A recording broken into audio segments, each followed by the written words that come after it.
Hi everybody, I'm Miranda Lambert. We are welcoming y'all to the Pretty Bitchin' Kitchen. This is Heidi, and Vicky, and Niecy, and Bev Lambert, my mom. And we are gathered today to show y'all a little glimpse into our friendships and laughing how we actually do laugh. And that means drinking at noon. So yeah, welcome to the Pretty Bitchin' Kitchen, y'all. Today, my aunts, whatever I call them, came to Tennessee to cook together and hang together and sort of introduce ourselves to people through our book called Y'all Eat It, Welcome to the Pretty Bitchin' Kitchen. But we have not really shown on camera before, like, our dynamic together, and I thought that was really important for the reader to see, to actually see us together and just being us and being real. I've learned about entertaining from these ladies, Vicky, Heidi, Denise, my mom. They really make you feel so welcome. You go to any one of those ladies' house and they're like, come on in, can I get you a drink? Can I get you something to eat? There's always just this feeling of I belong here. And that starts with the food and the love they put in the food and translates to the table and into life and into the stories and the trips we take. So, I mean, the kitchen's where it all begins. This journey has been so interesting and fun. It was born in 2020. We were away from each other for the first time, and it was very unusual for us not to have some sort of gathering 2 or 3 times a month. During the pandemic, we'd all have these phone calls, like house party phone calls, and we talk about what we had on hand to cook, what we had on hand to drink. And we would be at home drinking wine. No one had ever been totally grounded, and to just break up the boredom, we turned it into a game. Like, all right, you can use 5 ingredients, and the more we got into it, it was like, this ought to be a book. No one really took it seriously. I kind of had this brainchild of like, we should do a book, like a little Shutterfly book or something, like a little homespun kind of fun cookbook just for us. And now we are 2.5 years in, and the book is here. So let's get a game plan. We're doing the loaf. The loaf, the meatloaf. I'm gonna mashed potatoes. That goes perfect with meatloaf. Yeah, and the gravy. We'll make the gravy today. Got a gravy boat, so I have to use it. Awesome. And I'm gonna do the deviled eggs because they're like a super great appetizer. And green bean casserole, that'll go great with the meatloaf and mashed potatoes. So as another appetizer, I think we should do my pimento cheese with spicy crackers. Yeah. Heidi's crackers make you very thirsty though. Real thirsty. They're so hot. So hot. Watch out, those crackers will get you drunk. True. And also, Vicki, your green beans is not the green bean casserole we do today. Right. It's the old timers before the soup got introduced. Real casserole. I love it. Okay, well, let's get chopping. Let's get started. Get chopping. Chopping. All right. Find your station, ladies. Nice. All right. We're gonna need these. Oh, So the girls joining me in the book and in the kitchen are my mom, Bev Lambert. She has been my biggest cheerleader since day one for everything in my life. Heidi Fisher and Vicky Fisher, who are sisters from Austin, Texas. And then Denise Watson, who I've literally grown up with. And who's not joining us, but is here in spirit, is my grandmother, Wanda Coker, aka Nani. A lot of the stories and recipes and all these life lessons we've learned came from her. So she's here in the kitchen with us, just in spirit. Wanda Coker is my Nani, and she passed away 4 years ago. But she had a group of friends that was kind of like this. We call them Yaya's Generation 1. Nani taught Miranda a lot about everything. Nani was quite the teacher. If I had to choose one thing Nani brought to the table, it was the joy of living at all times. I never saw her in a bad mood my whole life. I saw her feisty, saw her mad, but I never saw her in a bad mood. Nani had this amazing group of women around her, and that's actually how the book starts out, as a whole chapter about those women and their stories, where some of them weren't able to be told because they're not PG, but these women were, I mean, y'all know, these women were just this group of ladies that loved each other and stood by each other and cooked and smoked and drank and sat on porches and figured out life. And we learned from them, and I learned from this generation. And so my group of friends on the float, this last float we did, we were reminiscing about Nani and all her cronies. So the banana pudding that Miranda's going to be making today is part of her recipe. So we've had this banana pudding our whole lives. I'm making Nani's banana pudding, which is pretty simple. It's box pudding. And you layer wrapped bananas and vanilla wafers and then a layer of pudding, and then you keep going until whatever dish you're doing it in is full. And then you chill it for like an hour. It's pretty simple. I've been in the kitchen with my family, my mom, my grandma specifically, my whole life. I mean, we grew up in the country in East Texas. We didn't eat out a lot. There wasn't a lot of options. We grew up in a tiny town called Lindale, Texas, and I grew up on a farm with a garden, and my dad was a hunter, and so I kind of just grew up on homemade food. That's how we were raised. I've watched my mom cook and can, and my dad bring home meat of some sort my whole life, and that's why this feels so natural, because it was just a huge part of my childhood.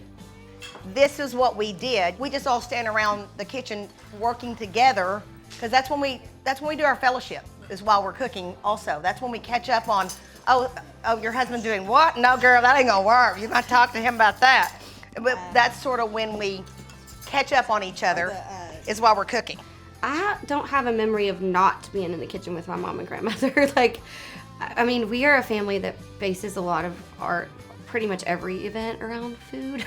Like while we're eating breakfast, we're like, what's for lunch? You know, I feel like all the stories and all the memories and all of the, you know, my mom was a huge proponent of we eat dinner as a family. So with the exception of sports or, you know, a movie night on TV trays, which was a treat for my brother and I, we ate around the table as a family, and it was so important to her, and it was so important to my grandmother that every holiday, the whole family was gathered around the table.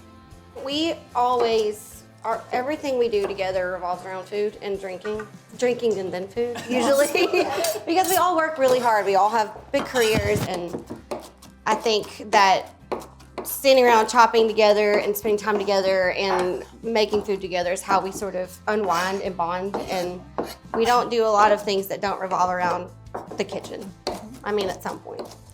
I used to, when I was trying to make it as a singer-songwriter and would go on radio tour, go play some bars in Austin, Texas, or wherever, Heidi and Vicky always gave me a place to land in their house, and they would always have like a home-cooked meal. And when you're a young artist on the road, home-cooked meals are very few and far between. So I was really thankful to just have this place to like rest my head and have something made with love and really, you know, find myself again with these ladies that I'd known my whole life. How's your green beans looking? They're looking I good. see some freshly Are grated both cheese. ovens on, baby? Yes. So this is the green bean casserole, the old timers green bean casserole. And I made a roux with butter and flour. And then I drained my green beans and put the green beans in, added some salt and pepper, and put that in a casserole dish. And then I grated some cheese on top. I like to use like a Colby or a Longhorn style cheese. Grated that on top. And now I'm crushing up cornflakes, probably a little loud. Crushing up cornflakes, and I'm gonna sprinkle that on top of that. And then we're gonna put it in the oven and bake it for about 30 minutes. On 375? 350, I think. Okay, yeah. When I am on tour, they don't miss a show that's close to home. I mean, all of them are so supportive still to this day, and some of those ladies in there were the only people in the crowd at one point. I'll say I've always been one of Miranda's biggest fans. I would call into the radio show and like request her songs. I called so much that they recognized my voice one time, and they were like, Heidi, is that you? Yes. They'll come by the bus and Heidi will bring muffins, or my mom will stop by and like drop off some deviled eggs in my bus fridge, and Denise will bring like a pot of gumbo to leave on the bus. It's like, since I can't go home a lot of times when I'm on the road, they bring home to me. Miranda and Jack Ingram and John Randall were going out to Marfa to write a record, the Marfa tapes. And Marfa's out in the desert. It's like kind of at our house. You gotta really wanna go eat out to go. So she called about a month before they left for the recording time. She said, would you and Dad be willing to come out and cook for us? Well, it was, yes, absolutely, we're coming to Marfa. So it was really cool because I was able to create the menu surrounding their music. She really spent so much time on that menu, and John and Jack and I all had song titles in every single part of the menu. One of my favorite songs that Jack does is Biloxi. So I did a whole thing about Biloxi, and John's got a song called Southern Comfort. So I did a whole menu around Southern Comfort, everything from whiskey cupcakes to the the rub on the prime rib. So everything had their name, but what got cute about it is I posted it with a magnet on the refrigerator every morning, what the day's menu. And I would pack them a picnic, like it would be bologna sandwiches with peanuts to put in your We Coke. wrote Geraldine to that picnic, actually. Heidi has brought me several times to shows, like when she's come out to see me in Austin or something. She'll bring her blueberry muffins her lemon blueberry muffins are in the book, and they're so amazing, and they're great bus food because we could have them for breakfast and like heat them in the microwave, you know? It was nice. We travel together a lot, and we'll pick a city that we haven't been to or one we haven't checked out yet, and if she's got a show there, we use that as our excuse to go out of town. When she was showing horses, we had to bring everything. Everything. I started showing horses when I turned 30, so that became like our glamping is going to the horse shows. And these ladies, my mom showed up with like a carload of like all the groceries, griddles, like. We might be having a tailgate party and cooking fried bologna sandwiches in an electric skillet, or are the things we always make. So we're cooking our spicy crackers. So we've got canola oil, dry ranch dressing. Ranch packet. And- we keep these in our purses in Texas. Yep, and a little bit of red pepper flakes, and that's our little base. And you have to use zested crackers. This is the only way I've ever made it, and I just think they hold together better and they're crispier. You can add your red pepper, as much red pepper flakes as you want. I usually just start with a half a teaspoon. Okay, so you're making like your little seasoning packet right here in the Ziploc, and we're gonna put 2 sleeves of crackers in each bag. 2 sleeves each. Okay. This is one of my favorite snacks. So we're just still kind of mixing the packet up really good. Miranda's already started putting the crackers in, and we're just trying to coat the crackers, and then they're just gonna stay in the bag. The longer they stay, the better they're gonna be. Just trying to soak up all the Seasoning. Yeah. So probably my specialty would be deviled eggs. Everybody always asks me to bring those, and I love them. I love making them. They're fun. They're easy. They're a little bit different than your standard deviled eggs. So I earned the title of the queen of deviled eggs because I guess I just make them all the time and everybody loves them. And you fly with your Piper. And because you're royalty, and that's why we call you queen. I've tried making them. I just can't duplicate what she does. Okay, so this is the deviled egg mixture. I boiled my eggs and put the yolks in a bowl and crushed them up with a fork. And then I chopped up green olives with pimentos. And I'm gonna put this in here. And then I will also add a little bit of pepper to it. You don't wanna really add any salt because the olives are pretty salty anyway. So I usually just add a little bit of pepper and some mayonnaise, and then I'll put it in my little decorator and I'll fill the eggs. See how professional they look? I mean, like, oh. Present them, Princess V. These are the fancy deviled eggs, and I sprinkled a little bit of paprika on top, and now I'm gonna put them in the fridge until they're ready to eat them. Pretty. All right. Yay. These are float in the river staple. When we go float the Guadalupe River, we have baggies of these in our tubes. Exactly. Yeah. We've been floating the river. I think my mom floated the Guadalupe River in South Texas the first time, like when I was not even born, like I was in the womb, or Luke was. I was about 6 months pregnant with you when I floated for the last time before I had you. You were on the Guadalupe between 2 and 3. Yeah. Yeah, I just strapped her next to me and off we went. So what we do is we do a trip called Boots and Tubes, and we get 2 tubes, one for you, one for your cooler. You tie it on. One for your 2-year-old. There's whatever. that. Or your 2-year-old rides on the cooler. Right? That works. And we- hands you the beer. You're old enough now. And we float for 2 or 3 hours, and we usually carry a bag of Heidi crackers to go with our whatever's in our cooler. It's a yearly trip for us. Yeah, lots of fun. We've been doing it since we've known each other. I've been in the music industry, you know, making a living writing songs and singing for 20 years this year, and I felt like of all times, like this feels like just the right time to sort of bring in my sisterhood to help get me here and help lift me up. And you know, there comes a time in your career where you're like, should I do a book? What's it gonna look like? What should it be? And this just felt so real and right. And it's just stories I've really not ever shared about my tribe of women who raised me and who taught me to be who I am. And now I felt like the best time to sort of put that out and introduce the world to these amazing ladies. Vicki had a river house on Caddo River in East Texas, and they had Airstream hookups next to her. They had camper hookups next to her house. And so we just were like, oh, that's easy. We'll just glamp in Vicki's yard for the weekend. And we did. It was so much fun. It was awesome. It was the year that I was backing in Agnes all by myself. My 75. My 75. Oh, she's like, you killed it. You did. We were so proud. Like, look at her go. I have a 75 Argosy, and I drove it and backed it in myself, and And you got out and said, I don't need no man. I don't need no man. One thing Miranda and I have always had in common is lyrics. Lyrics speak more to me than even the beat, the tempo, the melody. When she was younger and singing with her dad and writing songs with her dad, anytime we listen to music and talk about, do you see how they twisted that line? Do you see how they turned that phrase? Did you hear that? Did it move you?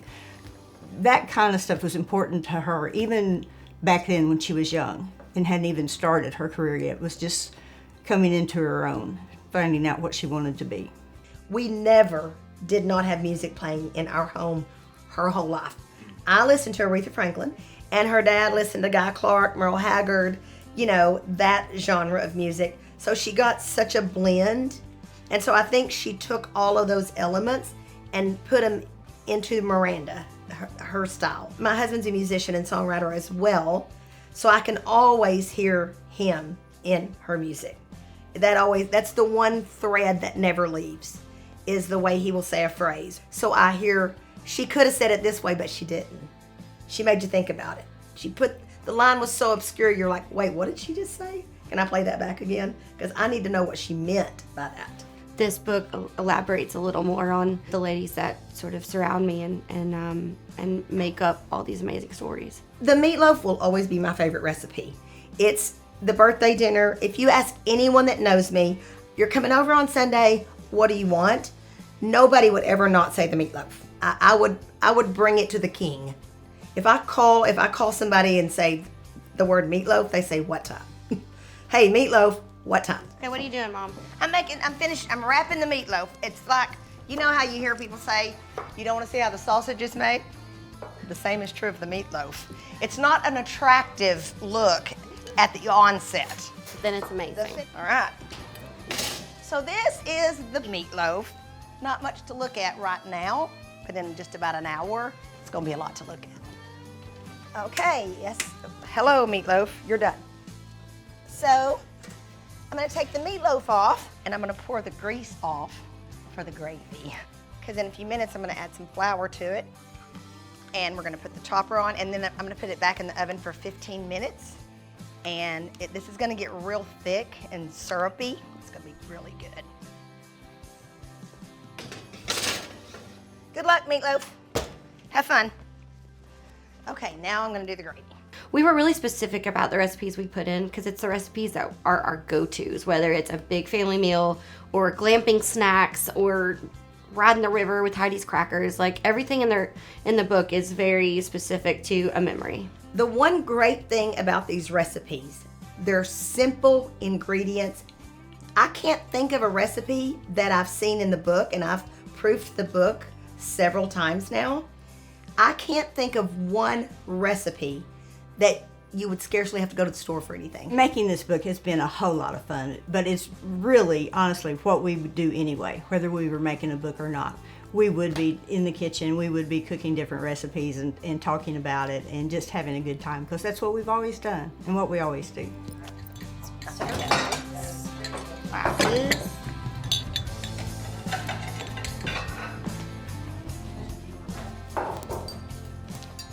There it is.